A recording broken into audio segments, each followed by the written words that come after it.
Salut bande de fougères. Aujourd'hui on est parti pour aller compléter la jungle de l'aquarium. Mais attendez, dites bonjour aussi à Marcus.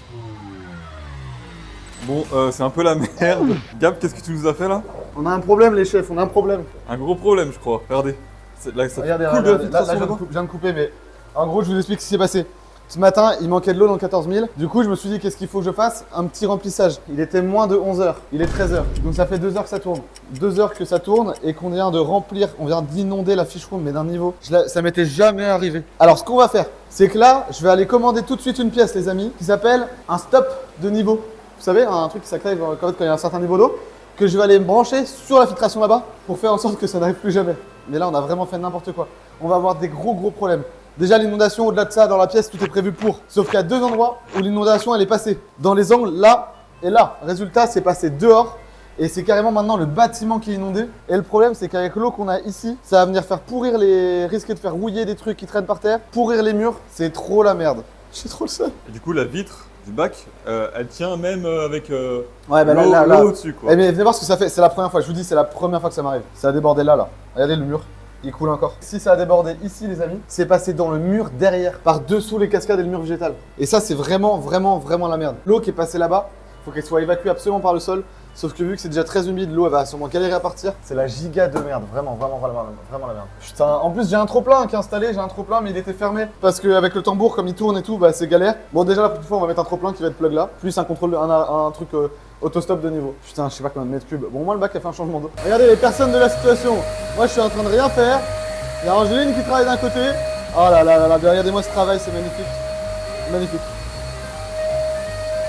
Allez. Et on veut de la finition propre, Loris. Moi, il y a encore de l'eau qui traîne là. Ah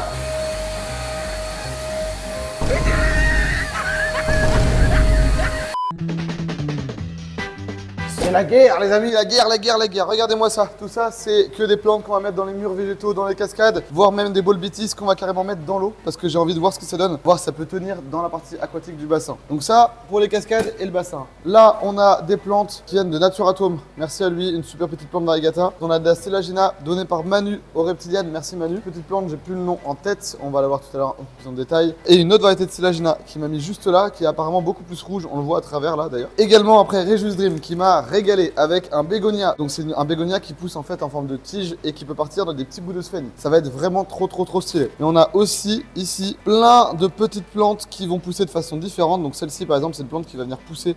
Hop, regardez-moi ça.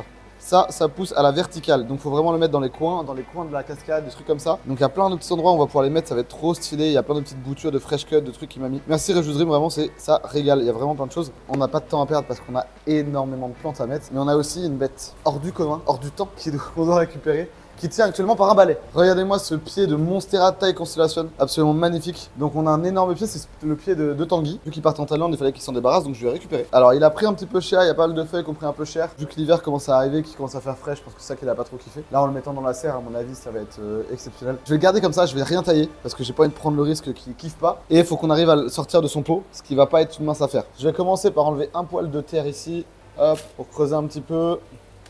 Là pour l'instant il est bien accroché. En fait le tuteur il s'était barré. Donc ce tuteur là, donc du coup j'ai dû mettre un balai pour le tenir, c'était ce que j'avais sous la main. En fait, je vous explique, j'ai toujours voulu mettre un Monstera dans le bac parce que j'adore cette plante et en plus de ça, je trouve que en termes d'esthétique dans le bassin, ça allait être super joli d'avoir une seule grosse pièce. Ce sera la seule grosse plante qu'on aura. J'ai aucune idée du prix, les amis. Vous pouvez me dire en commentaire comment ça peut valoir ça. Je l'ai racheté à Tanguy 150 € pour tout vous dire. C'était ce que je voulais mettre comme budget pour un beau pied comme ça. Aujourd'hui, franchement, je connais pas les tarifs de cette plante. Dites-moi en commentaire ce que vous en pensez, ceux qui connaissent beaucoup mieux les plantes, ceux qui maîtrisent beaucoup mieux. On va juste nettoyer la plante vite fait. Donc Loris va me filer un coup de main pour mettre le pchit d'eau dessus, pour qu'on nettoie, pour qu'on mette un minimum de terre vu que le bac est déjà un peu propre quand même. Nickel les gars, nickel. Alors là on va le poser comme ça. On va le mettre à la fin lui parce que les autres plantes qu'on a à mettre sont plus petites et plus simples à mettre que ça. On se battra à la fin.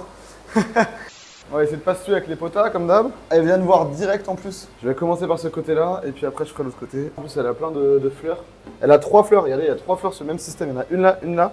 Une là. Ah, la taille de celle-ci. Ça, c'est de la nubia, hein. Ça. Ah, j'ai bien de l'eau. Ici, j'ai plein de traces d'humidité, donc je sais que l'eau, elle vient. Si j'arrive à bien la coller, elle, ça peut être stylé. Wesh. Il s'en va carrément le bac. Loris. Oh. Faut même pas me défendre. Parce que si je lâche une main, le téléphone il tombe dans l'eau là. C'est sous les raies. Ouais, Les raies vont te manger le téléphone. Il me c'est une souris morte encore là, je sais pas ce que c'est là.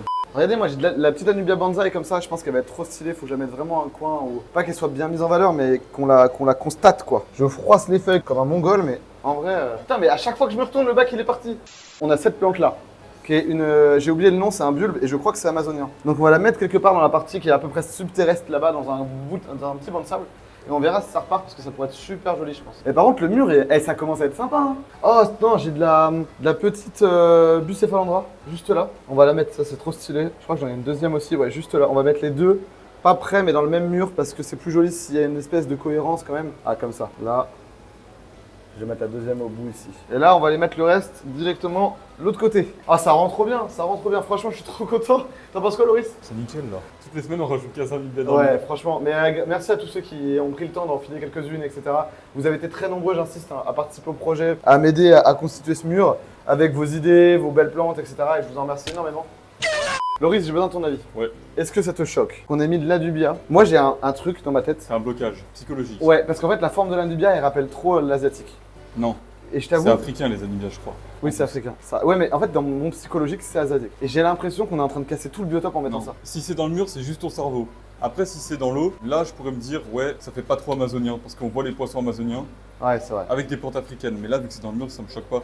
D'ailleurs, toutes les plantes sont pas amazoniennes. Là, Non, ouais, mais il n'y a pas de. Tu sais, il n'y a pas une plante qui te dit putain, ça c'est asiatique ou ça c'est africain quoi. C'est pas. Moi, ça me choque moins quoi. Donc c'est pour ça que je trouve que c'est plus cohérent. J'avoue que moi j'avais ce blocage vraiment de me dire, je suis en train de faire le biotope de cœur, mais en même temps, c'est vrai que dans les cascades, bah, les Anubias elles kiffent trop quoi. Regardez-moi la couleur des Anubias, toutes ces Anubias là qui sont là. Elle, regardez, elle est juste repartie, il n'y a qu'une feuille. Il y a juste une feuille là, elle est en train de repartir, vous vous rendez compte? Elle est énorme. Et regardez, en fait, on les défait, on les met tout en longueur comme ça. Ensuite, je vais les prendre, je trouve mon petit spot où je veux la mettre. C'est quoi cette bête? Wesh! Donne-moi ton tel, donne-moi le tel, donne-moi le tel. Regardez, regardez, regardez, regardez. Mais c'est quoi? Regardez-moi ce truc. What the dog doing? Je sais pas du tout ce que c'est. Eh, s'il vous plaît, je vous en supplie, dites-moi en commentaire ce que c'est. J'ai aucune idée de ce que c'est là. Première espèce vivante dans la partie terrestre du coup de l'aquarium. Trop marrant. Carrément, je sais pas si ça pique, j'ai pas le mode Game On moi. C'est super lent, c'est un petit scolopendre en fait. C'est trop marrant. Et il y a plein de petits œufs sur la partie de la racine. À mon avis, c'est des détritivores. Ils sont en train de manger tous les champignons qu'il y a sur la racine en fait. Je vois vraiment leur passage et tout. Elles sont là. C'est trop marrant d'avoir de la vie comme ça. Je pensais que ça allait être super vif comme animal et tout, mais en fait pas du tout, c'est vraiment super lent. Tu vas les appeler comment? Scolopendre là. Tom et Jerry. Tom et Jerry. C'est Tom et Jerry les deux scolopendres. C'est les deux premiers êtres vivants.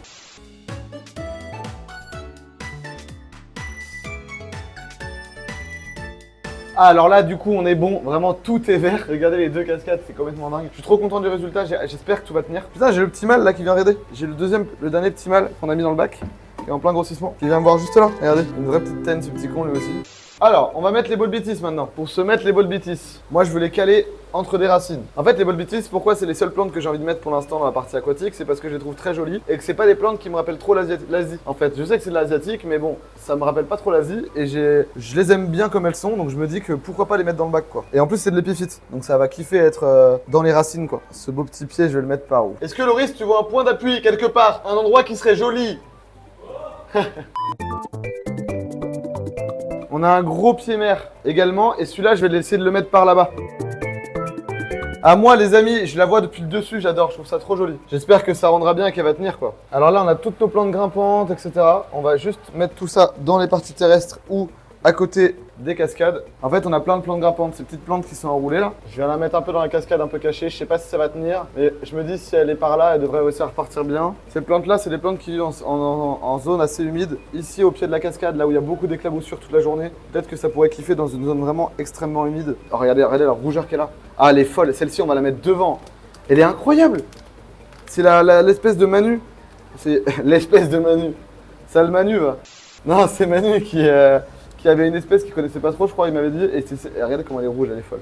Je vais commencer à en mettre un petit peu par là pour compléter cette zone. Et vu que le reste est vivant, en plus, l'autre sphène, il va venir revenir dans cette zone là, ça va être sympa. Ça va être trop stylé, là, on va pouvoir mettre de la plante. En fait, on a fixé un nouvel arrosage et une buse qui est juste là et elle envoie vraiment dans toute cette zone. Donc la sphène, elle va pouvoir rester humide et vivante. Le philo, on va le mettre par là. Ah ouais, ça va être trop stylé. Et celle-ci, on va la mettre juste là. Parce que j'ai envie de voir son développement à elle. Elle est trop jolie. Voilà. Nickel, elle me paraît pas mal du tout. Vous savez quoi, je vais venir la prendre comme ça et je vais venir carrément la mettre là. Donc là, c'est un bégonia qui pousse comme une fougère quoi. Ah non mais c'est des arbres. C'est des arbres carrément. Ouais, c'est légal là. C'est des lianes, ouais. Il y en a plein d'autres en dessous. Il m'a vraiment régalé là-dessus. Ah oui, j'ai ça aussi. Je sais pas trop ce que c'est. C'est quoi ça? C'est une petite plante. Je vais la faire partir comme ça, regardez. Les pieds dans l'eau. Et je vais en mettre plusieurs ici, comme ça, un peu partout. Parce que vu que c'est tout en longueur, si ça repart et que ça s'accroche aux branches, je pense que ça peut être vraiment très joli. Et là, j'ai un énorme arbre. Non, mais il faut que je le garde en entier, ça. Et toutes les feuilles mortes, je vais les garder, hein. Je suis sûr les feuilles, il y a moyen que ça reparte. Vous imaginez là, si la plante elle pousse, elle prend partout, ça va être vraiment trop stylé. Bon, récapitulons. On a rajouté des plantes dans cette zone-là, de la sphène avec des petites feuilles pour que ça reparte. On vient de tester de mettre tout le bégonia grimpant sur des parties avec les pieds dans l'eau, des parties comme ça, des parties sur la partie terrestre. Et en fait, à terme, l'idée, c'est que moi, je veux remplir toute la partie des racines avec des plantes. Mais il va falloir qu'on change le système d'arrosage à haute pression parce que j'ai vu avec quelqu'un, on en reparlera d'ici quelques semaines, quelques mois, pour faire un arrosage à basse pression. Vous verrez ce que c'est. Mais ça permettra d'éviter d'avoir une brumisation, mais vraiment un arrosage et ce sera beaucoup plus esthétique. Maintenant, la grosse étape, c'est qu'on va faire de la place ici. Je vais devoir enlever des plantes qu'on a ici pour à la place mettre l'énorme Monstera Thai Constellation qu'on a, qui va prendre toute cette zone-là. Moi, j'ai vraiment envie qu'ils viennent habiller ici, vous voyez, qu'ils viennent prendre du volume. Et puis, quand il y aura les reptiles plus tard, ça fera vraiment très joli, quoi. Ah, il faut que je prenne le pied, hein. Il faut que je vois ce que ça donne. Parce que là, comme ça, en naviguant à vue, c'est impossible. Ok. Wesh! Non! Non, j'ai fait une grosse connerie. Ok, escale, faut que j'aille vite la fixer. Pour ça, faut que tu me donnes la plante, Loris. S'il te plaît, j'ai besoin de la plante. Ça là? Ouais. Ça là? Allez, s'il te plaît, mon ref. J'en ai Allez. vite besoin là. Donne-moi ça. Ah, c'est trop lourd, j'arrive pas à le tenir. Donne-moi les serflex aussi, je les ai posés quelque part, je crois. Comment on va installer cette plante géante Comment allons-nous installer cette plante géante dans le mur végétal? Elle est très grande, ça c'est vrai. Et par contre, je ne sais absolument pas comment on va réussir à l'ingérer dans le mur et je suis en train de à l'intégrer dans le mur et je suis actuellement en train de galérer à rentrer dans le mur et je suis actuellement en train de galérer et réfléchir. Non. Et je suis littéralement absorbé par le mur végétal, je n'arrive pas à trouver de position, mais comment va-t-on faire pour la fixer? Vous l'avez vu, on a eu un problème de son, mais regardez-moi cette putain de dinguerie les amis. Le Monstera Thai Constellation, il est installé, il est beau, il est magnifique. Alors, il y a la moitié de sa souche qui est dans l'eau, la moitié de sa souche qui est dans le mur végétal, donc il prend de l'eau partout, dans toutes les conditions, il est nickel. Il va sûrement, vu qu'il passe en full plante dans les murs et tout, il va peut-être pas kiffer un peu là. Il va peut-être avoir une phase où il va pas être trop bien, le temps qu'il se redéveloppe. Et normalement, il devrait pas trop perdre de feuilles et c'est exceptionnel. On a enfin réalisé, franchement, entre les plantes qu'il y a devant, les plantes qu'il y a sur tous les petits îlots et tout, c'est une putain de jungle. Je pense que le titre n'a jamais été aussi vrai dans cette vidéo que sur les vidéos de ma chaîne. On a créé une jungle, vraiment entre les ficus qui vont nous faire des arbres carrément, le Monstera Thai Constellation qui est énorme, toutes les plantes qu'on a sur toutes les parties terrestres avec toutes les plantes qui vivent, qui se développent et tout. Imaginez-moi ça dans quelques mois quand les plantes auront encore grandi, quand on aura tout optimisé au max du max, ça va être fou de malade. Et bientôt, je pense qu'on rajoutera aussi encore peut-être une grosse plante comme ça dans ce coin là-bas pour venir vraiment créer du volume. On va rajouter un peu de plantes sur les racines encore pour encore terminer ce côté forêt. Je pense que pour se rendre compte du volume, il faut être devant. Parce que clairement, franchement, si vous kiffez les amis, la meilleure chose que vous pouvez faire pour nous soutenir, c'est vous abonner. Plus de 60% des gens qui regardent la vidéo n'êtes pas abonnés. Donc n'hésitez pas à prendre le temps de cliquer sur le petit bouton. Merci à tous ceux qui le feront, j'en reparle maintenant, mais honnêtement, ça nous fait vivre. Parce que le fait que vous soyez de plus en plus nombreux nous permet de faire des projets de plus en plus fous. Bientôt, on arrive à la fin de ce projet-là. On a déjà plein de futurs projets en tête. Et quand je vous dis qu'il y a plein de projets en tête, c'est qu'il y a encore des optimisations, vous n'êtes pas prêts à ce qui va arriver là-dessus. Et sur d'autres projets aussi d'autre part. Merci à tous ceux qui prendront le temps. Bon les amis, il faut qu'on parle rapidement. On va porter des grosses modifications sur les populations de poissons dans les bacs là-bas. Et on va sortir une des raies du 14 000. On avait une cuve qui était juste là. Cette cuve-là était reliée sur le circuit du bassin. C'était une cuve d'isolement. C'est ce que je vous avais expliqué. Pas une cuve de quarantaine, mais d'isolement. Pourquoi? Tout simplement pour pouvoir éviter, s'il y a des problèmes d'entente entre les poissons, d'isoler le poisson perturbateur ou le poisson qui est affaibli suite à un problème. Donc là, il y a quelques jours, on a enlevé le baquet ici parce que vous verrez, il y a un autre truc qui va venir. Et on va devoir rechanger le système d'isolement. Et là, ça tombe pile poil mal parce que depuis quelques semaines, une des petites femelles du bac se fait harceler par le mâle du 14 000, le mâle Potamotrigon. Donc regardez, c'est le mâle qui est juste là. Et en fait, il vient chercher à harceler la femelle qui est juste dans le coin tout au fond. On la voit même pas d'ici, il faut rentrer dans le bac pour la voir. Mais du coup, résultat, elle ne s'alimente plus, elle est vraiment mise de côté. Le problème aujourd'hui, c'est qu'il faut qu'on déstabilise toute la hiérarchie qui s'est installée dans le bac. C'est-à-dire que ce mâle-là est un vrai petit con, franchement, faut le dire. La méthode pour qu'on calme les mœurs, ça va être de virer la femelle qui est pas bien pour qu'en fait il y ait un nouvel équilibrage qui se fasse. Il a mis tout son dévolu sur cette femelle. En l'enlevant, ça va peut-être partager sa pression sexuelle, parce qu'aujourd'hui c'est ça, hein, c'est que lui il va se reproduire avec la femelle. Ça va peut-être relâcher cette pression sexuelle avec de ce mâle-là et aller la partager entre différents individus. Donc là j'ai pas d'autre méthode actuelle, on va sortir la femelle et on va venir la mettre normalement dans ce bac-là, mais vu qu'il est plus là, on peut pas le mettre là. Et là en fait on va enlever les altomes qu'on a dans cet aquarium. Voilà, les altomes qui sont juste là, ils vont passer dans le bac avec les Mesonota, parce qu'en vrai il y a 14 altomes. Donc il n'y a pas de problème. Ils sont pas encore assez gros pour être dans le 14 000 en fait. Ils ont bien poussé, mais ils sont pas assez gros. Alors qu'ici, nos Maisonetta, pareil, ils ont bien grossi. Mais je vais attendre qu'ils poussent un petit peu avant d'aller dans le 14 000. Donc on va les passer là. Et ensuite, on va venir mettre notre femelle là. Ça fait un peu chier. Enfin, ça fait même très chier. Mais je pense que c'est la meilleure des solutions. Tout simplement pour que la femelle reprenne l'alimentation. Donc, alors, elle s'alimente dans le 14 000, elle sort, mais dès qu'elle sort, elle se fait mordre en fait. Et donc, en fait, en la mettant là, au moins, ça va lui permettre de l'isoler, de la mettre de côté et qu'elle puisse se refaire un petit peu. Dès qu'elle ira mieux, je la remettrai dans le 14 000. Ça va peut-être durer 3-4 semaines, peut-être même pas, peut-être 2 semaines. En 2 semaines, ça ira sûrement mieux. Mais il faut absolument que là, on essaye de déstabiliser quoi, la hiérarchie. Voilà. Ah, et d'ailleurs, on a un gros problème sur les discus. Les trous dans la tête se sont bouchés. Mais là, depuis 2 jours, un des 2 poissons m'a commencé à me faire une vessie natatoire. Donc malheureusement, à mon avis, on va pas réussir à les récupérer. C'est-à-dire que là, je pense qu'en fait, le stress du déménagement, du soin, etc. Souvent, quand on souhaite des poissons, c'est un peu qui toutou que j'ai envie de dire. Pourtant, ils mangent, hein. Ils commencent à manger. Mais putain, ça fout les boules. Ça fout les boules. On va l'enrichir, là, on va donner des moules et tout. On va voir si ça peut essayer de les stimuler un petit peu. Je vais refaire un traitement. Mais en général, quand on arrive à la période où il y a cette vessie natatoire, franchement, ça fait chier. J'allume pas la lumière pour l'instant parce que ça va les faire stresser. Mais de toute façon, vous verrez après, on va faire des petits plans de coupe sympas quand les poissons vont être déplacés, ce sera stylé. Alors, on va se prendre le grand filet pour pas les faire stresser, que ça prenne pas beaucoup de temps. Et avec ça, je veux dire que ça va être rapide. Alors, ça va peut-être pas être si rapide.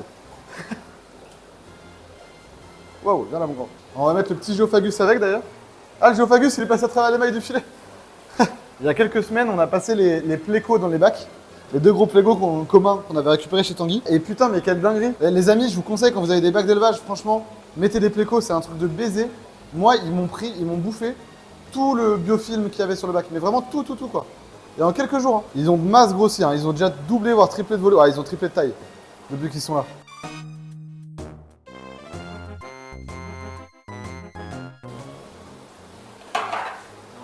Mais putain! Attends, maintenant faut que j'aille rapidement pour pas qu'il sorte. Non, mais non. Bon, les amis, on va voir. Normalement, ça devrait passer. La taille qu'il fait, l'arrêt devrait pas le bouffer. J'étais en train d'essayer de pêcher le géo. Donc c'était le dernier truc qui nous restait à faire. D'ailleurs, je viens de faire tomber la descente, la remontée, pardon. J'ai fait une grosse bêtise, faut que je le remette. Mais le géo, on n'a pas réussi à l'avoir. Ce qui passe dans les mailles du filet. Mais par contre, vu que c'est pas le même type de poisson que les altum, normalement, il devrait pas se faire manger par la pota. Enfin, il n'y a pas de problème. Moi, dans le bac, il y en a déjà des poissons comme ça. Les potas, elles s'en occupent pas. Loris, viens voir! Wow! Vite! J'ai rien pour monter! Je suis pas assez grand. Il me faut me voir choper. Ah, c'est chiant d'être petit, hein. Voilà, on est good. Les altum, j'étais un peu plus stressé, c'est pour ça que je les ai enlevés. Parce que les altum, c'est des poissons qui dorment vraiment la nuit. C'est-à-dire qu'ils sont pas aux aguets et tout. Donc dans le 14 000, quand ils seront adultes, ça ira. Mais quand ils sont jeunes comme ça, je suis un peu méfiant. Alors que le Géophagus, normalement, il n'y a pas de problème. Bon, je voulais quand même l'enlever, j'ai pas réussi. Au pire, si je vois que la pota elle vient un peu l'embêter, je l'enlèverai. Mais normalement, ça devrait aller. Bon, maintenant, il faut qu'on passe au gros morceau. Et Loris, je vais avoir besoin de toi. Parce que Loris, il va falloir le moment où je vais l'avoir dans l'épuisette, que je lui donne l'épuisette et qu'il vienne la poser. Sinon, on va pas la déplacer. Alors, on est parti en excursion, les amis. Oh, tout doux. Je sens qu'elle est au bout de mon épuisette, mais au bout de mon manche. Mais aïe, je sais pas où c'est mise. Ah, elle a l'air vraiment pas en bonne santé. Ah, elle a une grosse blessure sur le dos. Putain, elle a dû se griffer. Bon, on va pas la faire stresser plus que ça. À mon avis, elle s'est griffée. En fait, en gros, elle se met dans les coins. Le mâle, lui, la mort. Attendez, je vais vous expliquer ça après. On va déjà l'emmener. Loris, pose ton téléphone. On vous refilme juste après. Bon, les amis, regardez, venez voir. Vous voyez ce qu'elle a sur le dos? C'est une grosse plaie. Ça, c'est une vraie plaie. Et ça, elle se l'est faite. C'est pas un coup de dard. C'est pas une blessure de l'autre trait. C'est pas une blessure, les amis, du mâle. Je tiens vraiment à préciser. Le mâle, ce qu'il veut, lui, c'est se reproduire. Donc, il va venir la mordiller. C'est le tour qu'on voit, le tour qui est un peu irrité. Sauf que pourquoi le tour de celle-ci, il est autant irrité? C'est tout simplement parce que le mâle l'a fait tellement stresser elle a trop peur de mâle parce qu'elle en a marre de se faire harceler, qu'elle va se mettre dans les recoins, dans tous les petits recoins et elle va se débattre dans ces recoins. Et c'est là qu'elle va se griffer contre les briques qu'on a mis comme support derrière, contre les roches, contre les racines. Et c'est là qu'en fait on se retrouve avec un animal qui vient se blesser comme ça. Donc c'est super important d'avoir toujours des bacs disponibles pour le soin. C'est pour ça qu'on avait prévu d'avoir ce bac de circuit de quarantaine pour déplacer des animaux comme ça qui pouvaient être en mauvaise posture à des moments. Et du coup, nous, ce qu'on va faire, c'est que là, moi, elle va être en soin. Attention, on est sur des animaux qui sont cartilagineux, donc on ne peut pas faire tous les traitements qu'on a envie. Donc là, il faut simplement qu'on la mette en surveillance. Il n'y a aucun animal du bac qui va venir l'embêter. Vous voyez, elle est très bien. Elle a un bac de 1000 litres, 2 mètres carrés au sol, juste pour elle avec 2 autres de ses frères et sœurs. Et elle est dans son bac très bien. Donc on va la laisser toute seule, on va la laisser se reposer, on va la laisser se reprendre pendant quelques semaines. Et nous, on fera le débrief d'ici quelques semaines. Je pense que ça ira pour elle, parce qu'aujourd'hui, on l'a mis dans un cadre où elle va être bien. Elle va arrêter de stresser, elle va pouvoir se calmer un petit peu et arrêter d'avoir peur. Je suis désolé, depuis tout à l'heure, on n'est pas très joyeux, hein, on déplace les poissons et tout. C'est pas la meilleure séquence de la vidéo. Mais pour moi, c'était important de vous le préciser parce qu'il se passe pas toujours des bonnes choses en aquariophilie. C'est pas toujours que des bons moments, c'est souvent très difficile. Ça me fait extrêmement mal au cœur de devoir faire ça avec cet animal, de devoir la déplacer, de devoir la mettre à côté, de devoir surveiller l'autre mâle. C'est vraiment un problème de hiérarchie dans un groupe et malgré n'importe quel volume, les amis, c'est normal qu'il y ait de la hiérarchie dans les potamotrigons, ça arrive tout le temps. Sauf que là, depuis le déménagement, depuis quelques semaines, Le mâle, je pense qu'il a eu des hormones à fond. Et c'est ces hormones-là qui font que ça crée ce déséquilibre-là. Je vous fais suivre toutes les mésaventures, tous les problèmes qu'on a sur la chaîne, les amis. C'est pas du bullshit, on prend le temps de tout vous montrer. J'aurais pu cacher ce qui se passe là avec ce poisson et vous n'en aurez pas douté. Comme par exemple pour le discus qui est en soin derrière. Mais pour moi, c'est super important de vous montrer que l'aquariophilie, c'est pas que du positif, c'est aussi beaucoup de galères, beaucoup de stress. Je sais pas comment on va l'appeler, donnez-lui un petit nom, ce serait dommage. Elle est dans le bac, c'est la martyrisée du bac, faut qu'on lui donne un petit nom. Moi, je pensais à Ginette ou un truc comme ça. Dites-moi ce que vous en pensez. Regardez, on vient de l'enlever, les amis. Et le mâle, il est en train de chercher de remonter là-bas pour voir, parce qu'avant, la femelle, elle se mettait là-bas. Il est en train de la chercher. Regardez. Il fait le tour là pour voir si elle est dans son coin là. Non, mais c'est une dinguerie. Le mâle, il est fou. Il est complètement fou. Avec cette femelle, il est complètement fou. Putain, j'espère que d'ici quelques jours là, on va réussir à avoir déstabilisé cette hiérarchie. Mais là, ce mâle, il est à fond sur une et putain, ça fout le seum quoi. On a 14 mètres carrés pour elle. Il y a 14 mètres carrés utiles. 14 mètres carrés d'exploration, de surface, de cachette, de tout. Et il faut qu'il aille marceler cette pauvre petite femelle, quoi. Putain. Et c'est toujours la même depuis quelques temps. Et c'est trop chiant. Parce que d'habitude, il se calme et il est toujours sur tous les poissons. C'est-à-dire qu'en fait, toutes les femelles, elles ont chacun 2-3 morsures autour d'elles. Elles ont un petit peu de rouge autour d'elles. C'est des albinos en plus, donc elles marquent très vite. Donc on voit bien les morsures. Et là, cette femelle-là en particulier, putain, fallait qu'il la fasse chier. Regardez, il est retourné dans l'autre coin pour chercher dans son autre spot où elle va se cacher. C'est un truc de fou. Ah, ça me démoralise quoi, putain. On a récupéré chez Toupette l'année dernière, je vais dire, il y a quelques jours, notre seul et unique footballeur professionnel, Marcus Thuram, monsieur.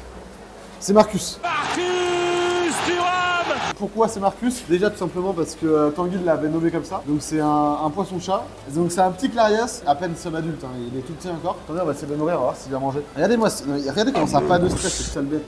Il est trop beau. Qu'est-ce que je déteste les poissons-chats. Ah, il est trop beau. Il est mieux que le Flower. Eh oh, réveille-toi mon grand.